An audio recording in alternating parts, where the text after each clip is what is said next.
जय हिंद दोस्तों। अनुवांशिकी के इस टॉपिक में आपका वेलकम है और इसमें हम मेंडल के सेकंड लॉ के बारे में बात करेंगे, लॉ ऑफ सेग्रीगेशन। इस लॉ में मेंडल ने ये चीज के बताया कि जो जीन होता है वो किसी भी जनरेशन में जाने से पहले सेग्रीगेट हो जाता है, यानी आप कह सकते हैं प्योर हो जाता है। क्या हो जाता है? प्योर हो जाता है। इसीलिए इस लॉ को प्योरिटी ऑफ गैमेट्स भी कहते हैं, प्योरिटी ऑफ गैमेट्स भी कहते हैं। तो एक्चुअली में मेंडल ने इस लॉ में ये बात सिद्ध किया कि जो जीन होता है गैमेट बनने के दौरान प्योर हो जाता है। अगर गैमेट बनने के दौरान प्योर नहीं होता तो जो आने वाला जनरेशन होता है उसमें सेपरेट लक्षण नहीं आते, सेपरेट कैरेक्टर्स नहीं आते। चलिए आइए करके देखते हैं इन्होंने किया क्या। मेल टाल पी प्लांट लिया और क्रॉस करवाया, cross with female dwarf P plant. इसका जीन था कैपिटल टी, जो हम लोग लॉ ऑफ डोमिनेंट में पढ़ भी चुके हैं। स्मॉल टी गैमेट बनने के समय क्या हो जाएगा? हैप्लॉइड हो जाएगा। क्या हो जाएगा? हैप्लॉइड। उसके बाद में हम अगर क्रॉस करवाते हैं इनमें, तो इनमें क्रॉस करवाने के बाद देखते हैं कि जितने भी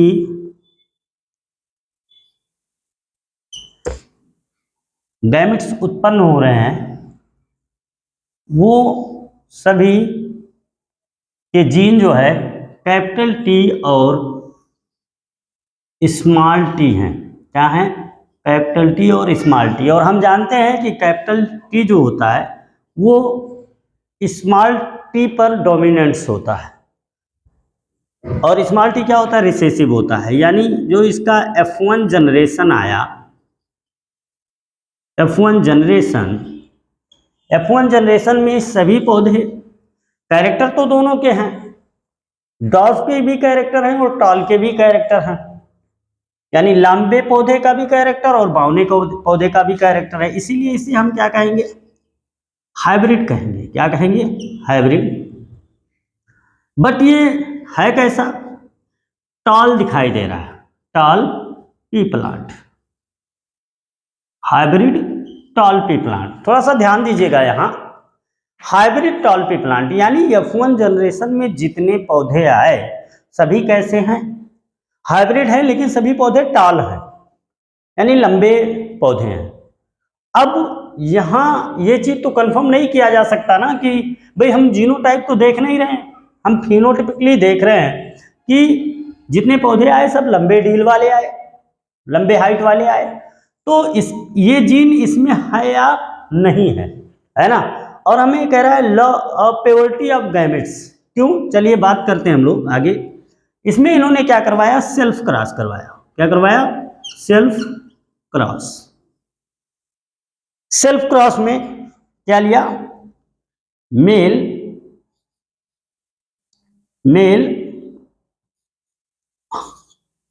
hybrid tall pea plant cross with female hybrid tall pea plant. इसका जीन होगा कैपिटल टी स्मॉल टी और इसका जीन क्या होगा? Capital T small T.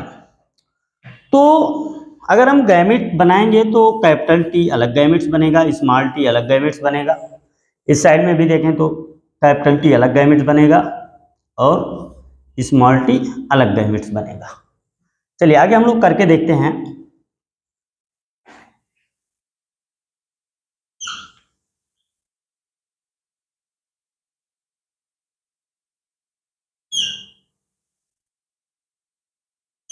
देखिए इस साइड में मेल के कैरेक्टर को लिखते हैं। मेल का जीन क्या आया है, कैपिटल टी और स्मॉल टी। तो कैपिटल टी और क्या, स्मॉल टी। और इस साइड में फीमेल का कैरेक्टर क्या आया है, कैपिटल टी और स्मॉल टी। देखिए यहाँ ध्यान देने वाली बात यह है कि जो ये F1 जनरेशन आया है इन्हीं के बीच में क्रॉस हो रहा है, यानी सेल्फ क्रॉस इसे हम कहते हैं, है ना। तो जो F1 प्रोजनी आई है, F1 जनरेशन आया है, उसके बीच में क्रॉस करवाया जा रहा है। तो सभी पौधे हाइब्रिड हैं और मेल और फीमेल दोनों क्या है, हाइब्रिड टाल है ना, टाल है। तो जब इसके बीच में हम क्रॉस करवाएंगे तो इससे इससे अगर क्रॉस होगा तो क्या आएगा, कैपिटल टी, इससे और इससे होगा तो क्या आएगा, कैपिटल टी स्मॉल टी, और इससे और इससे क्रॉस करवाएंगे तो कैपिटल टी स्मॉल टी, और इससे और इससे क्रॉस करवाएंगे तो क्या आएगा, स्मॉल टी स्मॉल टी। अब देखिए थोड़ा ध्यान देने वाली बात क्या है कि अगर हम देखें तो प्योर जो टाल है, प्योर टाल जो है वो कितने हैं, 25%। कितने हैं, 25%। और अगर हम बात करें प्योर डॉर्फ की, प्योर डॉर्फ की बात करें, प्योर डॉर्फ की अगर बात करें तो ये कितना है, 25%। लेकिन अगर हाइब्रिड टॉल की बात करें, हाइब्रिड टॉल तो कितने हैं, 50%। अगर हम जीनोटाइप रेशियो देखें, क्या जीनो, ये थोड़ा सा सेपरेट है, ध्यान दीजिएगा आप लोग। जीनोटाइप अगर देखें रेशियो, जीनोटाइप रेशियो अगर देखें तो क्या आया है, 1:,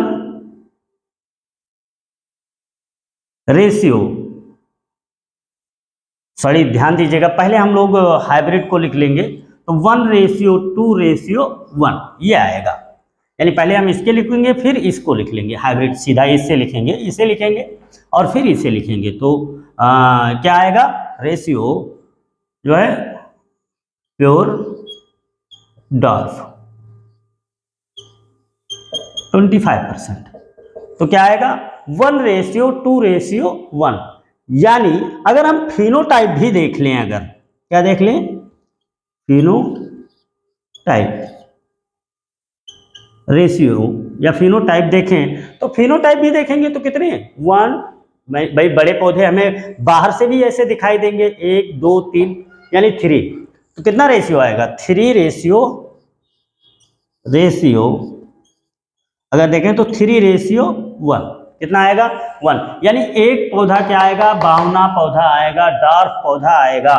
तो इसका मतलब ये चीज कंफर्म हो चुका कि गैमिट बनने के दौरान, यानी जब गैमिट बनता है उस समय क्या होता है कि जीन सेपरेट हो जाता है, अलग हो जाता है, प्योर हो जाता है। अगर ऐसा नहीं होता तो सभी पौधे कैसे थे, हाइब्रिड टाल थे। और इनमें अगर ये सेपरेट नहीं होता तो यहाँ एक अकेले प्योर डॉर्फ पौधे के आने के चांसेस बिल्कुल नहीं थे, है ना। तो इसलिए मेंडल ने ये बात इस एक्सपेरिमेंट में सिद्ध किया कि भले ही यहाँ एक ही पौधा आया, है ना, 25% ही आए, यानी कितने, 75% यहाँ क्या है, यानी हम अगर नॉर्मली बाहर से देखेंगे तो 75% क्या है, टाल पौधे हैं। बट कितना, 25% क्या है, डॉर्फ हैं, क्या है, डॉर्फ पौधे हैं। तो इसका मतलब ये चीज क्लियर होता है कि गैमिट बनने के समय, जब गैमेटोजेनेसिस होता है यानी युग्मक बनने के समय क्या होता है कि जीन प्योर हो जाता है। अगर प्योर नहीं होता तो यहाँ एक पौधा यानी सभी हाइब्रिड टाल थे तो यहाँ क्या, टाल डॉर्फ नहीं आना चाहिए, क्या आना चाहिए, सभी पौधे कैसे, टाल ही आने चाहिए। लेकिन बट क्या होता है, गैमिट बनने के समय क्या हो जाता है, ये प्योर हो जाता है।